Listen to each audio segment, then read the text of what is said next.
Hey guys, welcome back to my channel. तो बिना कोई बकवास किए let's jump into the explanation. But video को लाइक शेयर एंड सब्सक्राइब करना मत भूलना।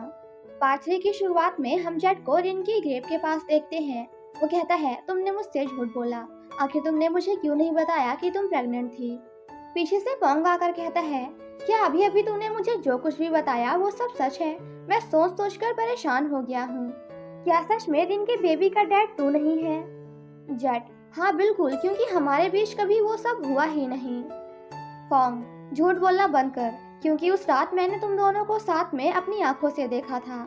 फ्लैशबैक में हमें दिखाया जाता है कि जब वो दोनों किस कर रहे थे तो पीछे से फॉन्ग भी उन्हें देख लेता है एंड देन चुपचाप अच्छे बच्चे की तरह वहां से चला जाता है।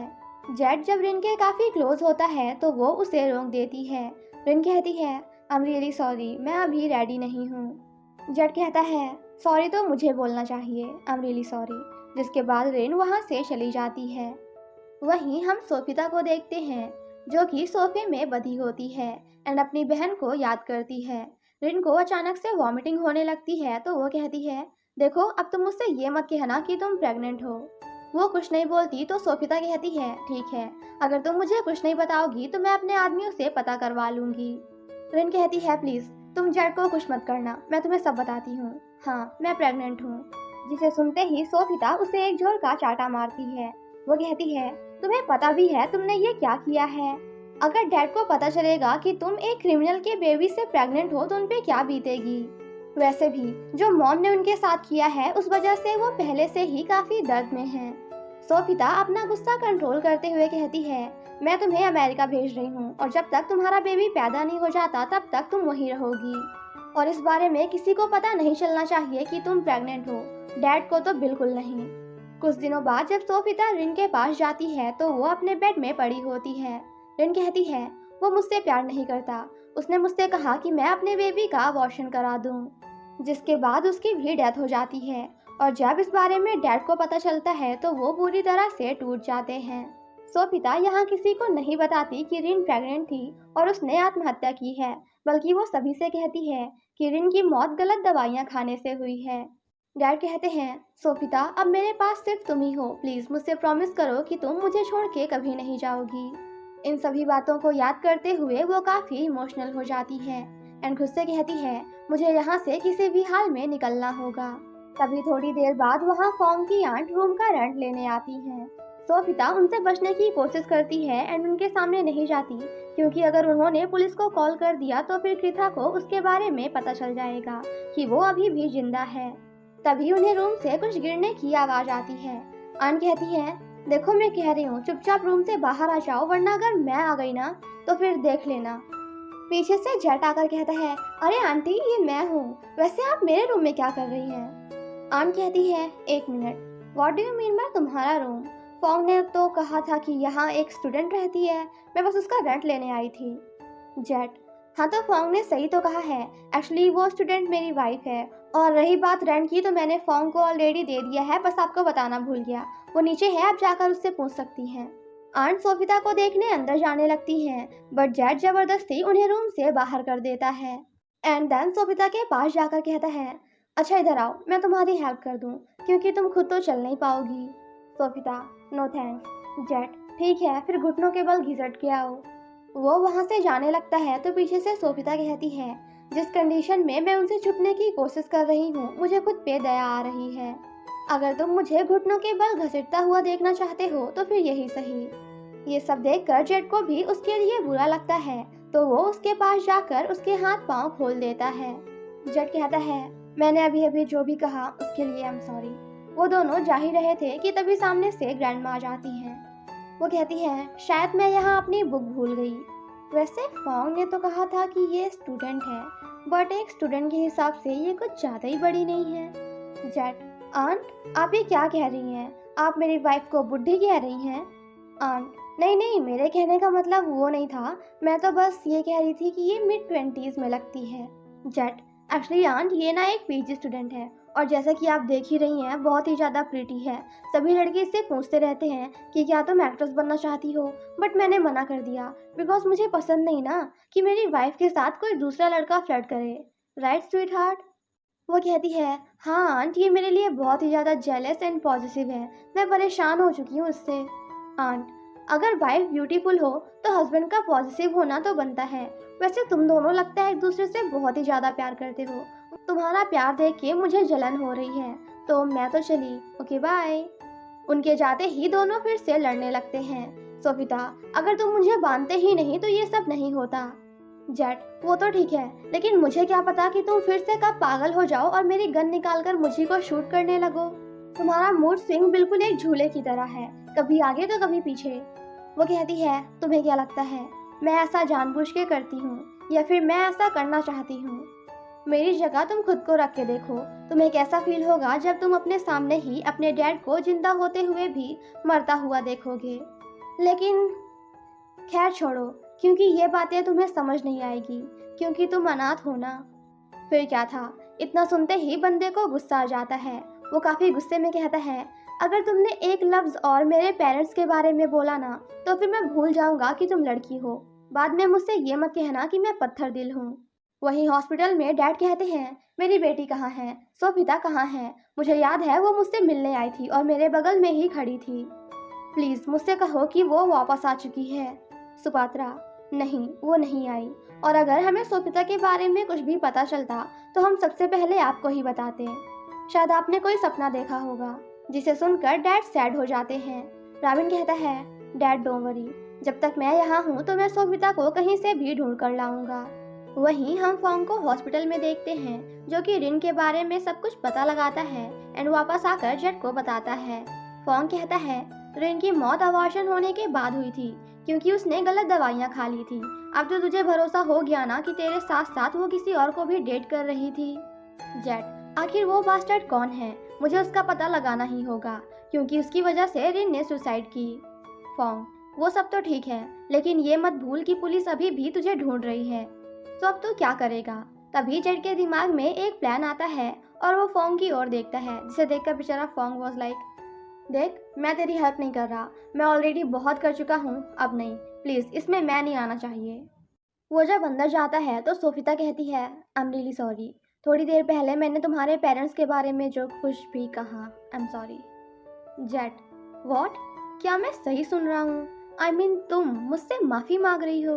सोफिता, अगर तुम मुझसे प्रॉमिस करो कि तुम कृथा को जेल भिजवा कर मुझे सेफली मेरे घर पहुंचा दोगे तो मैं कुछ भी करने के लिए तैयार हूँ। जेट कहता है, क्या सच में? एंड 2 उंगलियां पॉइंट करता है। सोफिता, अच्छा ठीक है, ले लेना, मैं तुम्हें 2 लाख पैसे भी दे दूंगी। जेट, नहीं तुम समझ नहीं रही हो, I want 20 million in cash. क्योंकि कृथा को जेल भेजना तुम्हारे डैड एंड तुम्हारी जान बचाना, तो तुम मुझे इतना तो दे ही सकती हो। जिसके लिए सोफिता पहले तो नहीं मानती, बट इन दी एंड उसे मानना ही पड़ता है। वो कहती है, अच्छा ठीक है ले लेना, but just help me. Jet, मगर मैं तुम्हारी बात पे इतनी आसानी से भरोसा कैसे कर लूं? जिसके बाद दोनों एग्रीमेंट साइन करते हैं। सोफिता, जैसे ही कृथा जेल पहुंच जाएगा तो मैं तुम्हें 20 मिलियन कैश पे कर दूंगी, जिसके बाद यू गेट लॉस्ट और फिर कभी अपनी शक्ल मुझे दोबारा मत दिखाना। जेट, जैसे मैं तो तुम्हें देखने के लिए मरा जा रहा हूँ, कहीं की हुस्न परी नहीं हो तुम। और हाँ, कल के लिए रेडी रहना। वो कहती है, तुम्हारा प्लान क्या है? मॉर्निंग में फोंग सोफिता के कहने पर एक लेटर उसकी सेक्रेटरी को देने जाता है। यहाँ इनकी फर्स्ट मीटिंग काफ़ी इंटरेस्टिंग होती है। सेक्रेटरी तो बेचारे फोंग की क्या वाट लगाती है। फोंग, अब मुझे मारना बस भी करो, और देखो ये लेटर तुम्हें ले जाकर मिस्टर राविन को देना है, और एक अच्छी सेक्रेटरी किसी के पर्सनल डॉक्यूमेंट्स को खोल के पढ़ती नहीं है, राइट? सेक्रेटरी जब अंदर जा रही थी तो गलती से उससे सारा सामान नीचे गिर जाता है।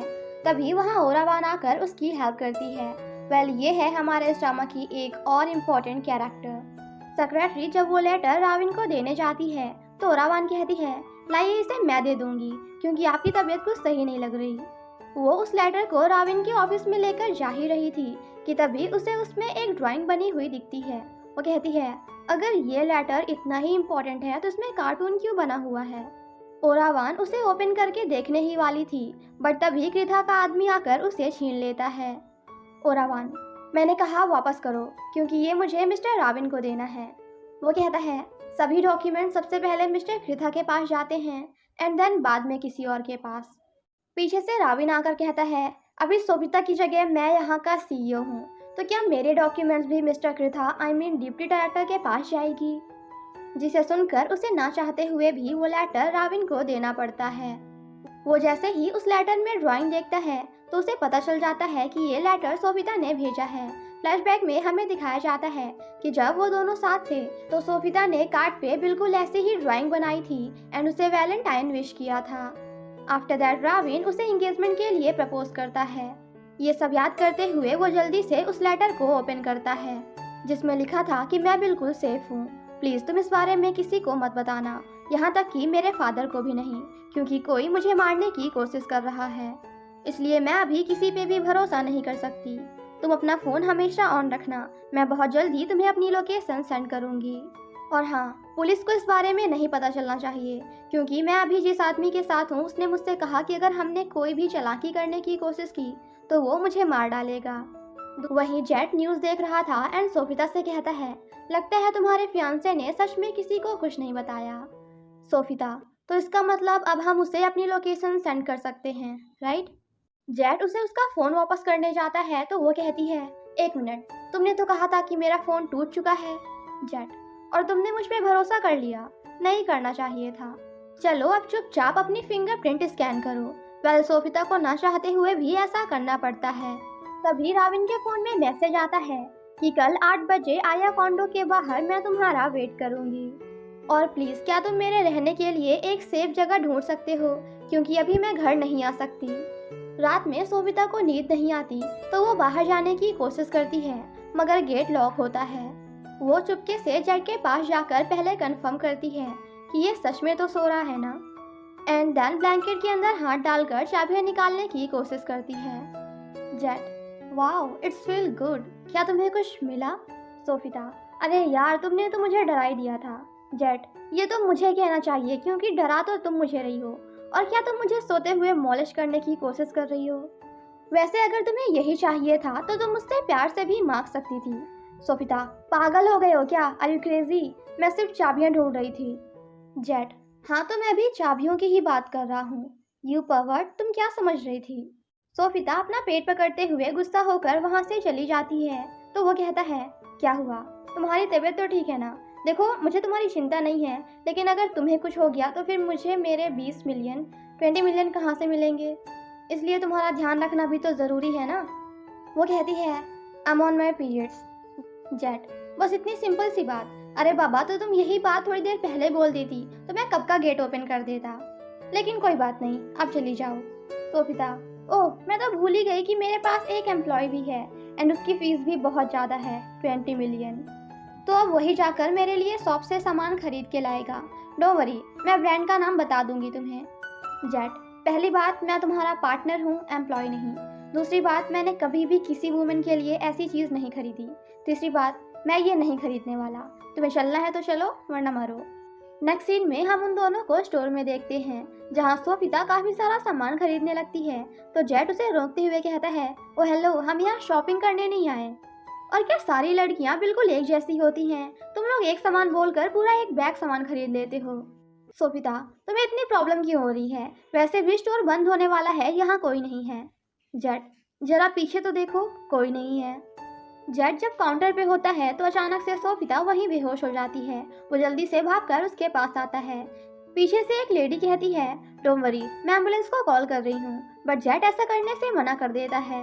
वो कहता है, एक्चुअली मेरी वाइफ प्रेग्नेंट है ना, तो बस ये प्रेगनेंसी सिम्टम्स हैं, ये कभी भी और कहीं भी बेहोश हो जाती है। वो लेडी सोभिता की मदद करने जाती है बट उल्टा सोभिता ही उसे काफी कुछ सुना देती है। जेट, देखा, मैंने कहा था ना, प्रेग्नेंट वुमेन बहुत खतरनाक होती हैं। ये तो घर में हमारे कुत्ते और बिल्लियों पे भी चिल्लाती है, आप तो उससे भी गई गुजरी हैं। आई मीन सॉरी, हम जा रहे हैं।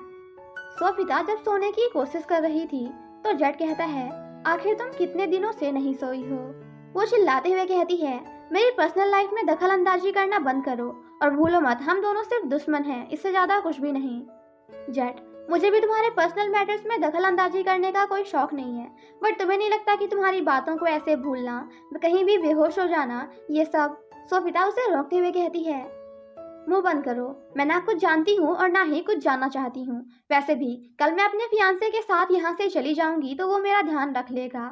तब तक तुम मिस्टर कृथा के खिलाफ एविडेंस ढूंढने में फोकस करो, मुझ पे नहीं। जेट, ओके मैडम, जैसा आप कहें, एज योर विश। लेकिन अगर आपको कोई प्रॉब्लम हुई ना तो हेल्प के लिए रोते हुए मेरे पास मत आना। एंड देन फेस मास्क लगाकर बड़े आराम से सोने चला जाता है। थोड़ी देर बाद जेट खर्राटे लेने लगता है, जिस वजह से सोफिता की नींद फिर से डिस्टर्ब हो जाती है। तो वो जाकर तकिए से उसका मुंह दबाने लगती है। जेट कहता है, व्हाट द हेल, पागल हो गई हो क्या? तुम मुझे मारने की कोशिश कर रही हो। सोफिता, देखो तुम्हारे खर्राटे मेरी नींद डिस्टर्ब कर रही है। अगर दोबारा लिया ना तो मुंह तोड़ दूंगी।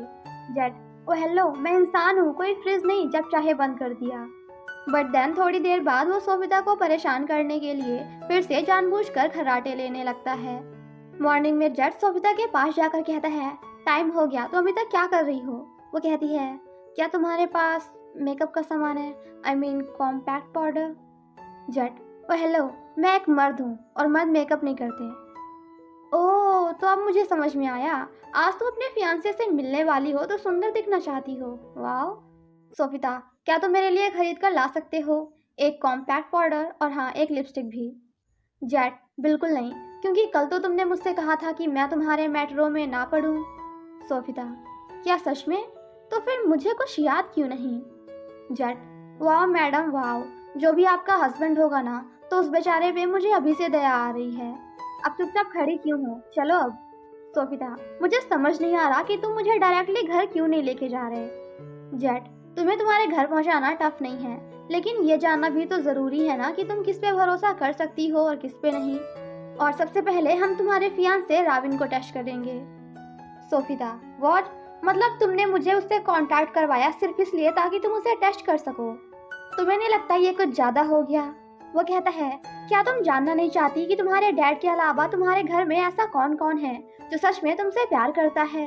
हमारे लिए अभी ये जानना बहुत ज्यादा इम्पोर्टेंट है कि कौन कौन तुम्हारे साथ है। और अगर आज तुम सेफली घर पहुंच गई और तुम्हें कोई प्रॉब्लम नहीं हुई तो मैं तुम्हारे फियांसे राविन को सब कुछ सच सच बता दूंगा। तभी नीचे एक कार पार्क होती है एंड उससे कुछ लोग निकलकर होटल की ओर आने लगते हैं। जेड कहता है, देखा, तुम्हारे फियांसे ने यहाँ आदमियों को गन के साथ भिजवाया है ताकि वो तुम्हें मरवा सके। सोफिता, नहीं, ऐसा नहीं हो सकता। विन कभी मुझे हर्ट कर ही नहीं सकता। जेड, तुम्हें समझाना इतना मुश्किल क्यों है? अभी सिर्फ विन ही एक ऐसा बंदा है जिसे ये पता है कि तुम जिंदा हो। तो अब मुंह चलाना बंद करो और अगर जिंदा रहना चाहती हो तो जल्दी से ये मास्क पहनो। वो दोनों उन सभी से बच के वहां से निकलने की कोशिश कर ही रहे थे, बट उन्हें उन पे शक हो जाता है तो वो उनके पीछे भागने लगते हैं। एक आदमी कहता है, मिस सोफिता, प्लीज आप रुक जाइए क्योंकि मिस्टर राविन ने हमें आपकी हेल्प के लिए भेजा है। सोफिता रुक जाती है तो जेड कहता है, पागल मत बनो, चुपचाप मेरे साथ चलो, क्योंकि अगर राविन सच में तुम्हें बचाना चाहता तो वो खुद तुमसे मिलने आता, इन्हें नहीं भेजता। काफी देर तक भागम भागी एंड पकड़म पकड़ाई करने के बाद फाइनली वो दोनों उनसे बचकर निकल ही जाते हैं। जेड, देखा, मैंने कहा था ना, तुम अपने फियांसे पे भी ट्रस्ट नहीं कर सकती। अब तो तुम्हें मुझ पे भरोसा हुआ कि नहीं? सोफिता, नहीं हुआ, क्योंकि विन मुझे कभी धोखा दे ही नहीं सकता। सोफिता जैसे ही अपना फोन ओपन करती है तो उसे उसमें विन का मैसेज दिखता है, जिसमें लिखा था कि मैंने 3 आदमियों को तुम्हारी हेल्प करने के लिए भेजा है, वो तुम्हें सही सलामत मेरे पास लाएंगे। सोफिता कहती है, अगर राविन सच में मुझे हर्ट करना चाहता तो फिर मैसेज करके मुझे उन आदमियों के बारे में क्यों बताता? जेड कहता है, उसका प्लान कामयाब नहीं हुआ तो अब वो बहाने बना रहा है, उस पर भरोसा मत करो। सोफिता विन को कॉल करने जाती है बट जेड उससे फोन छीन लेता है। जेड कहता है, प्लान चेंज, अब हम वहाँ नहीं बल्कि कहीं और जाएंगे। राविन उन आदमियों को कॉल करके पूछता है, क्या तुम्हें सोफिता मिली? वो कहते हैं, नहीं, बल्कि वो एक आदमी के साथ भाग गई। विन, उसे चोट तो नहीं लगी थी, वो ठीक तो थी ना? अच्छा ये सब छोड़ो, जैसे ही तुम्हें सोफिता के बारे में कुछ भी पता चले तो मुझे तुरंत कॉल करना। वहीं सोफिता फिर से अचानक से सो जाती है एंड उसका सर सामने टकराने ही वाला था, बट जेट उसे बचा लेता है, जिसके बाद वो उसकी काफी केयर करता है। बट सोफिता तो सोते हुए भी उसे एक जोर का शाटा मारती है। वो चिल्लाते हुए कहती है, यू क्रिमिनल, मुझसे दूर रहो, आई हेट यू, मैं तुमसे बहुत ही ज्यादा नफरत करती हूँ। जेड कहता है, तो मुझे कौन सा तुमसे प्यार है? क्या तुम अपने आप को इतना सुंदर मानती हो? बट देन उसे रियलाइज होता है कि ये सब तो सोफिता नींद में कह रही थी। वो कहता है, ओह हेलो, सो रही हो क्या तुम? वैसे यू क्रेजी वुमेन, क्या सच में तुम मुझसे इतनी ज़्यादा नफरत करती हो? और इसी के साथ हमारा ये पार्ट यहीं पे ख़त्म हो जाता है। नेक्स्ट पार्ट के लिए स्टे ट्यून। बट तब तक के लिए thank you so much guys for watching my explanation. Stay safe and healthy. Bye bye.